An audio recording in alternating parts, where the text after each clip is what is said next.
cows and other grass-eating species have a digestion system that emits methane. And methane is a very powerful greenhouse gas. And so cows alone account for about 6% of global emissions. And so we need to change cows, just cows alone. How are we going to do that? Well, actually, of all the categories, the one that has gone better than I would have expected 5 years ago is this work to make what's called artificial meat. And so you have people like Impossible or Beyond Meat, both of which I invested in. You eat it as well, or do you like it? Absolutely. You do. You can go to Burger King and buy the Impossible Burger. All right. Is it healthier for you or just healthier for the atmosphere? It's slightly healthier for you in terms of less cholesterol. It's, of course, dramatic reduction in methane emissions, animal cruelty, manure management, and the pressure that meat consumption puts on land use. The main reason why we need to increase the agricultural output over the rest of this century is not the population increase. It's that as countries get richer, they eat more meat, and meat is a very inefficient way of creating calories. And so it's super helpful. From leading Microsoft to COVID vaccine, which some people are still suffering from the effects till today, to introducing the GMO seeds that some of our people has already embraced, to creating synthetic meat. What other evidence do we need to understand that this man doesn't have a good motive for all of these things he is creating? I don't even know why he is walking around freely. He needs to be locked up somewhere and fed with everything he is creating. My dear Africans, we have been living off our organic seeds for so many years, for generations upon generations now, and nothing has happened to us. What made some of you think that this his GMO seeds that he has introduced to Africa is the best? We really need to decolonize our minds. It seems as if colonialism has not taught us anything at all. Why should we embrace this man's seeds over the ones we have been using over the years? I believe I've said enough. I'm not going to go deep into it. People are still suffering from COVID vaccine. He has even created synthetic beef. In some countries like Italy, they have already asked him to stop. They are even planning to sue him for that nonsense. But this is Africa embracing the GMO seeds he has introduced. We need to wake up, my people. Let us wake up. Honestly speaking, let's wake up. We cannot be deceived in 2024 by these people anymore. Enough is enough. Hi, I'm Dr. Scott Jensen, and I am not exaggerating when I tell you, if you're a patient, your doctor,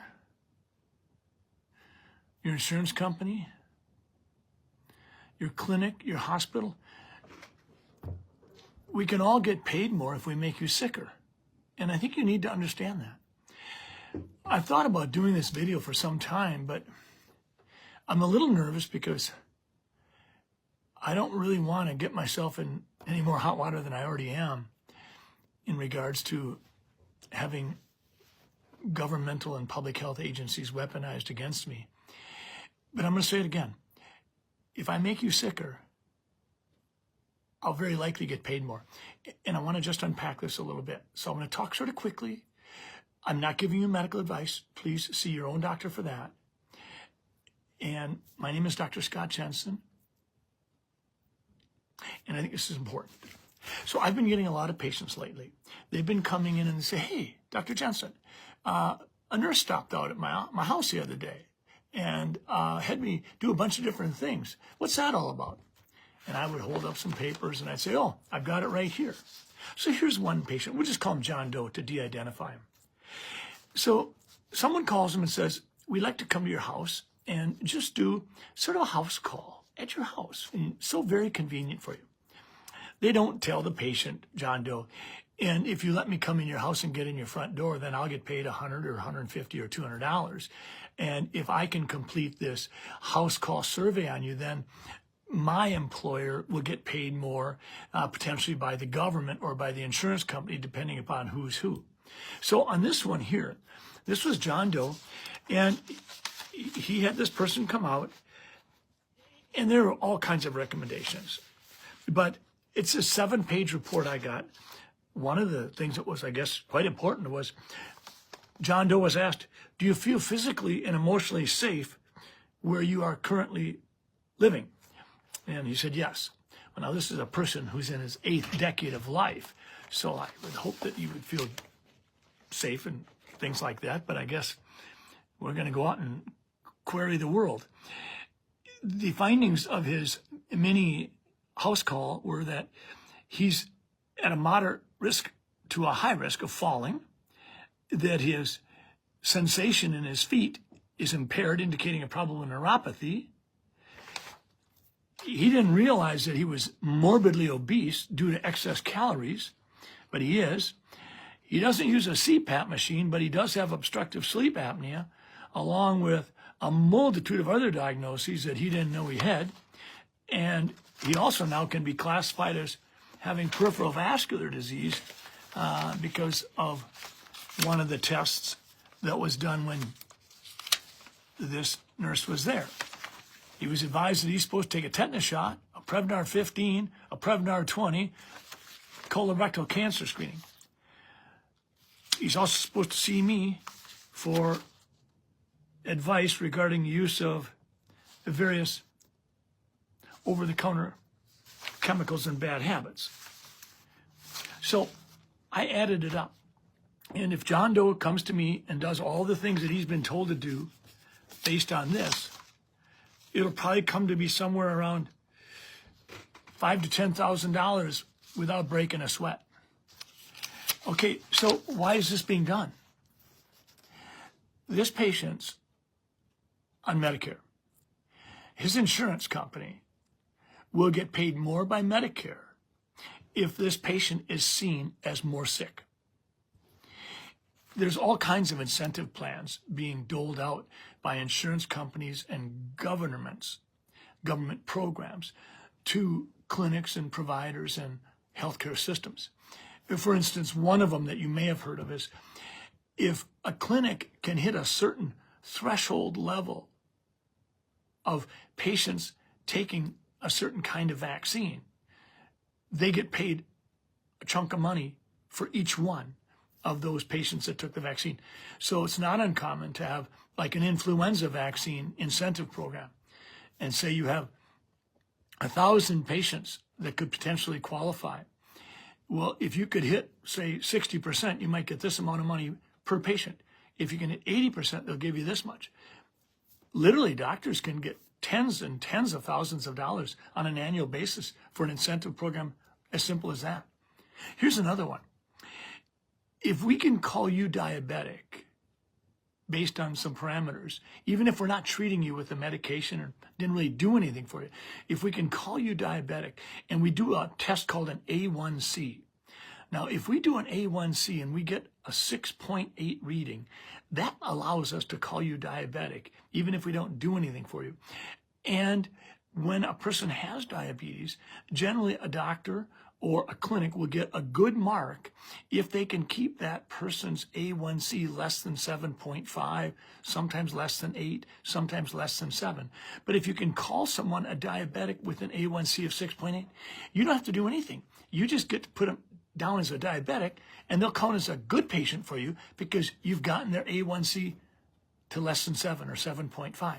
So all of a sudden, you've got this bizarre incentive to call as many of your patients as possible as diabetics. Here's another monitoring program. And this one, we'll call this patient Jane Doe. Now, Jane got paid somewhere around $100 to go to this physical place and have some tests done. So Jane's 90, just about. Blood pressure comes back. She goes to this place. Her blood pressure is 135 over 60. 135 over 60. So she is advised, that's not healthy. Your blood pressure is too high. you need to have your blood pressure checked within 2 months by a physician. Don't you wait 4 months when your annual physical is going to take place. You got to see a doctor in the next 2 months because you're 135/60. Here's another fact that came out of this out of clinic office assessment. Your body mass index was 28. That means you're not healthy because healthy stops at 25. You're overweight. Now, this is someone who's 90 years old and has a BMI of 28, which really isn't that bad. What else came out of this out of clinic assessment? In bright yellow writing, it says, your estimated glomerular filtration rate was calculated and your GFR is 52, and if it's less than 60, you have decreased kidney function and potential kidney disease chronically. You should discuss these results with your healthcare provider within a month. 1 month, you got to get in and see this. I mean, holy mackerel, your GFR is 52. Then, this 90-year-old person, they did a cholesterol. Your HDL cholesterol, that's the good cholesterol. I always tell patients, think of the HDL, think of H as heavenly. You want that. When you talk about your LDL, think of the L as lethal. So you got lethal cholesterol fraction and heavenly cholesterol fraction. This is the heavenly one. This is the one you want as much as possible. Above 35, absolutely what you want. Above 40, better yet. Above 50, you're doing great. This 90-year-old patient's HDL is not 35, it's 29. Here's what it says. Bright yellow rating. HDL cholesterol values below 40 are suboptimal. So this 90-year-old person is told potentially kidney disease, your cholesterol's high, and because your blood pressure is 135/60, you got a problem and you better get in to see the doctor. Here's another one. This is one for me. It's Scott Jensen, and it tells me about my patients. And this packet of information, 4 or 5 pages, says, these 3 patients, and it lists them off, gives their birth date, said, this is what's suboptimal about their care. Never mind the fact that all of them are 75 or older. Never mind that standards today indicate that we should seriously be questioning whether or not we put people on statin drugs over the age of 75 if they're not already on them. First one, this patient is 85. And it says, patients not adherent to cholesterol medication. So I'm supposed to, here's what it says. We encourage you to use the information to supplement your patient's records, as well as to help evaluate whether a change in therapy with your patient is appropriate. Please communicate any changes directly to your patient and your patient's pharmacy. So I'm supposed to pull this patient's chart. Never mind the fact that I see this patient 3 or 4 times a year and have a good relationship with them. I'm supposed to call them up and say, hey, your insurance company has this program and they've kicked you out on this basis. They've kicked out this letter for you. And now I'm supposed to push you harder to get compliant with your cholesterol medicine. And then the next patient is, they're not doing their blood pressure pill. They're not taking it. How do you wonder, how does the insurance company know that? Well, they track whether or not you're getting your prescriptions filled at the pharmacy. And if you're not going in every 3 months and getting them, then they're saying, you're being a bad person and you're not following instructions. The bottom line is there are all kinds of incentives to make sure your patient has an A1C under 7.5 or 7. Diagnose diabetics as early as you can while they still don't need any intervention. Then you get a bonus. You don't have to do anything and you get credit for it. Get your patient population a certain threshold of vaccinations and you get more money. Get your patients on statin drugs and you get more money. Follow up on these patients that didn't even know they had kidney problems. For us as physicians, we oftentimes will have an incentive package that will pay us more money per patient. During COVID-19, I don't think there's any question that there were incentives for hospitals. And oftentimes the hospital has clinics and physicians in their employment. So if a hospital does better because they have COVID-19 identified as one of the discharge summary diagnoses, and all of a sudden they're getting $75,000 per patient. That if they hit this threshold level at 161 during a time frame, I mean, that's a huge amount of money. Some hospital systems in Minnesota got $10-20 million. Some hospital systems didn't even know that there was a game to be played, so they never really performed well in terms of that lottery bonus situation. But the index of severity is oftentimes the phrase that we use. I remember when I was a medical director at nursing homes in days gone by, we would have a meeting quarterly and we would look at our patient population. And the director of nursing and the administrator of the nursing home would say, Dr. Jensen, we need to have this patient's index of severity raised because we would get paid more if we do that. And this patient takes quite a bit of time. And they say, could you make this diagnosis, and this diagnosis? And I said, well, I've never treated the patient for those things, but they are diagnoses that could be made. You might be wondering, what kind of diagnoses are we talking about? I could do a comprehensive profile, and we get electrolytes and kidney and liver function tests. And if the potassium isn't between 3.5 and 5.5, but it's 5.6, we can code that patient as having high potassium. And so then all of a sudden the patient looks sicker in the eyes of the insurance company or in the eyes of Medicare. The same thing goes on in the hospital. Hospitals hire coding experts to go around to the physicians and say, hey, you know, we've been looking through the lab work and we found these two abnormal values and you did not mention them in your note. But if you would mention them in your daily note when you make rounds, then we can identify them on the discharge summary as legitimate diagnoses that took some time. And it might be a slightly low sodium, it might be a slightly low GFR, the glomerular filtration rate as it pertains to kidney function. It can be maybe an x-ray finding. Maybe there's a benign x-ray finding, maybe there's a little calcified spot. Thousands and thousands and thousands of patients have little calcified spots on their x-ray. Call it out as an abnormal finding. And now you can put that down as a diagnosis code. You could put down pulmonary nodule, calcified, or something like that. But there are incentives built into the system all the way through it. Doctors getting more money from insurance companies. Insurance companies getting more money from Medicare. Nursing homes getting more money from insurance companies and Medicare. Doctors, clinics, hospitals, all getting more money from medical assistance programs if the medical assistance patients they take care of are sicker. If you call someone with a slightly elevated sugar as a pre-diabetic, that can work in your favor. If someone's blood pressure is slightly elevated and you call them out as having high blood pressure, that gets you more money. Bottom line is, there's all kinds of quibbling today about our healthcare system. We have so many incentives built into our healthcare system to jack up the index of severity of the patient, make the patient sicker, get paid more money. And the bonus is if you can make them sicker and not even have to take care of the medical problem, because it's not bad enough that necessarily warrants intervention other than perhaps telling the patient and telling them perhaps they could lose 10 pounds or maybe they should eat a little less donuts or something like that. But this is a big problem. I know that you're reading about pharmaceutical companies blaming pharmacy benefit managers, PBMs. And we're seeing that tussle going on.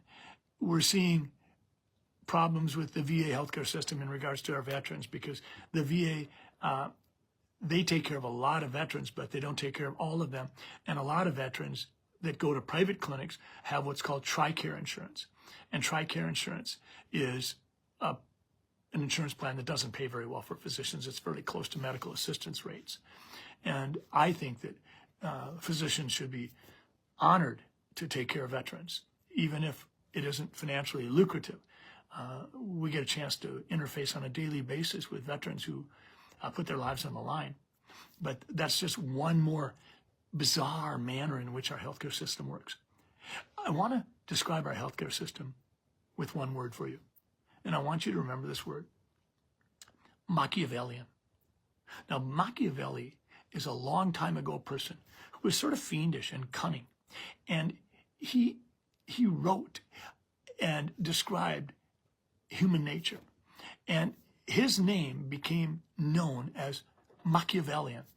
And so I looked it up, and it's right here on my computer. So I'm going to read what Machiavellian says. It says, Machiavellian is sneaky, cunning, and lacking a moral code.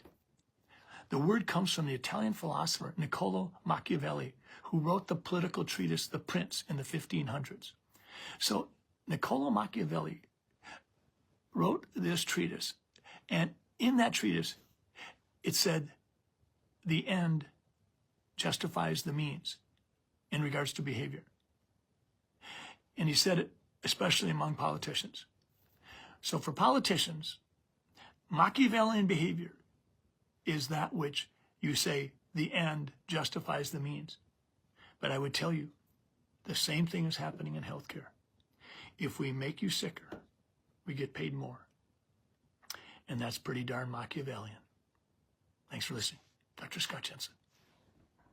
Check out this post. When your dad's mom passed away the day before and your mom still won't show your dad affection. So you're probably wondering why I'm sharing this. In the comment section, I seen a lot of women in the comments defending the woman, which you guys always do, even when you're wrong, even when it doesn't make sense. Don't get it. This is my logic. A lot of women like to say, you don't know what the hell she's been through. You don't know if he's put her through the ringer and she just feels some type of way towards him. Then you women need to learn to leave. Seriously, if you're going to make a relationship a living hell and you're not going to forgive a person and resent them and become a whole different person, what is the point of staying? Who does that to themselves? You. You guys will get with men. They'll cheat on you instead of leaving because you have no backbone and you're weak as fuck. You won't leave. You'll stay in that relationship. You'll let the person put you through the ringer. You'll resent them. You'll lose your spark. You'll hate yourself. But whose fault is that? Yours. Is it the person's fault for cheating? Of course, but who's staying? If somebody punches me in my eye time and time again and I continue to stay, resent them, I don't love them, I don't feel my spark, I don't flourish in the relationship, I look at them like this and I'm not being a good responsive partner, who's putting themselves through that torture? You have the capability of away and you chose to stay. I truly believe that a lot of women do not know how to forgive and move forward. How do I know this? I'm not a forgiving person. I hold grudges like a motherfucker. And a lot of women are like this. We hold grudges. We bring shit up. We can't stand certain things. If you do all that, then you should walk away. Even in therapy, they tell you the same thing. If your husband is to step out on you, if your husband is to do things to you, you either have to walk away or sit down, forgive them, actually forgive them, and move forward. Of course, this takes time. So if this man was doing crazy things when he was younger, why is she still holding resentment years later? I'm not saying he cheated. I'm just giving context to what the women were saying in the comment section. Like I said, y'all, this girl posted her parents like that. I would have never posted my parents like that. It's nobody's business but ours. But the fact that she did that kind of puts your parents in a messed up situation. Your mom is not giving your dad affection when he's going through probably the worst time of his life. And I don't understand that. Why put yourself in a relationship you don't want to be in? Why suffer the entire time when you don't love that man? That's not love to me. You're keeping yourself hostage because you don't know how to let go. You don't know how to be alone. Like I said, everybody's deserving of love. Everybody deserves forgiveness. And everybody at some point has to learn to forgive somebody they choose to stay with. That doesn't make any sense to me. If it is that bad, then you shouldn't be with them. Because now all you're going to do is treat your partner like shit the entire time. And guess who's watching that? Your kids. Why have a toxic environment when you could have just left? And if you women don't have money to your name and all that stuff, whose fault is that? Stop getting with men for financial gain, y'all. Seriously, if you don't have your own money and you can't leave because, oh, he pays all the bills, whose fault is that? You should be having your own revenue because if something does go south, you'll be able to leave. I've already learned the hard way one time. Don't ever let a man take care of you fully without having funds. I'm sorry. I think that every woman should always have some money on the back burner just in case. Emergencies or just in case he leaves you. And every man should do the same because you don't know what type of people you're dealing with.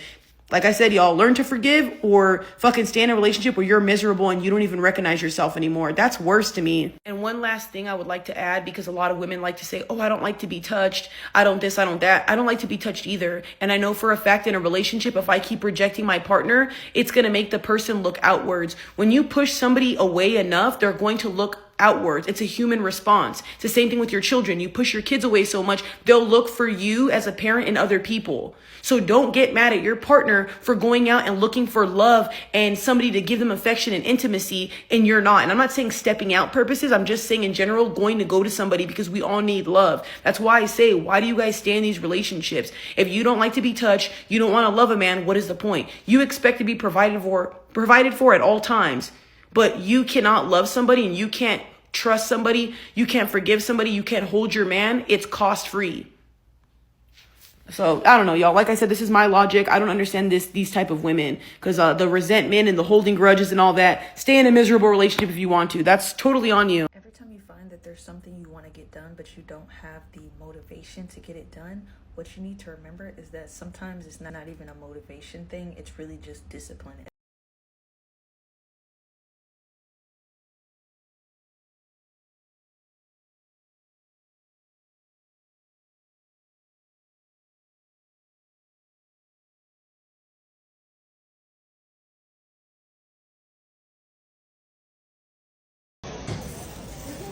Another one. What's up with the eggs?